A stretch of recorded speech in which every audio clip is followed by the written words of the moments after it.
ఈ జూన్ 12 హిస్టరీలోనే one of the biggest IPO వస్తుంది. ఆ కంపెనీ వాల్యుయేషన్ దగ్గర $1.75 ట్రిలియన్.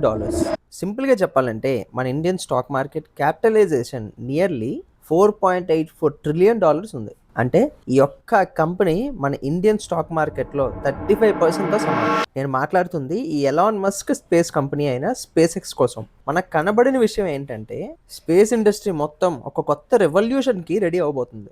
మీరు అబ్జర్వ్ చేస్తే ప్రతి సంవత్సరం స్పేస్లోకి ఏదో ఒకటి లాంచ్ అవుతూనే ఉంది. శాటిలైట్స్, రాకెట్స్, డేటా సెంటర్స్ అన్నీ స్పేస్లోకే వెళ్తున్నాయి. దాంతోపాటు ఆ ఇండస్ట్రీ చుట్టూ ఉన్న అన్ని కంపెనీస్ కూడా పెరుగుతున్నాయి. స్పేస్ ఎక్స్ కాంపిటీటర్ అయిన రాకెట్ ల్యాబ్ లాస్ట్ 1 ఇయర్లో 250% కన్నా పైనే పెరిగింది. స్పేస్ ఈటీఎఫ్ అయిన యూఎఫ్ఏ కూడా ఘోరంగా పెరిగింది. శాటిలైట్స్కి కావాల్సిన semi conductors, fuel, aerospace components ఈ మొత్తం ఈకో సిస్టమ్ బెనిఫిట్ అవుతుంది. ఇది ఏదో సైన్స్ స్టోరీ కాదు, ఇది ఒక నెక్స్ట్ ఇండస్ట్రియల్ రెవల్యూషన్. ఒకసారి ఆలోచించండి, కొన్నేళ్ల ముందు ఇంటర్నెట్ పుట్టినప్పుడు చాలా మంది సీరియస్గా తీసుకోలేదు. కానీ ఆ టైంలో అమెజాన్, గూగుల్లో ఇన్వెస్ట్ చేసిన వాళ్ళ జీవితాలు ఇప్పుడు మారిపోయాయి. స్పేస్ ఇండస్ట్రీ కూడా ఇప్పుడు అదే దారిలో ఉంది. ఈ రోజున్న ఈ స్పేస్ కంపెనీసే రేపు టెక్ జైంట్స్ అవ్వచ్చు. అందుకనే జనాలు దీని మీద ఇంత ఫోకస్ పెడుతున్నారు. స్టాక్ మార్కెట్లో ఇన్వెస్ట్ చేస్తున్న మీ ఫ్రెండ్స్కి ఈ రీల్ని తప్పకుండా షేర్ చేయండి. ఇలాంటి మరిన్ని వీడియోస్ కోసం ఛానల్ ఫాలో అవ్వండి.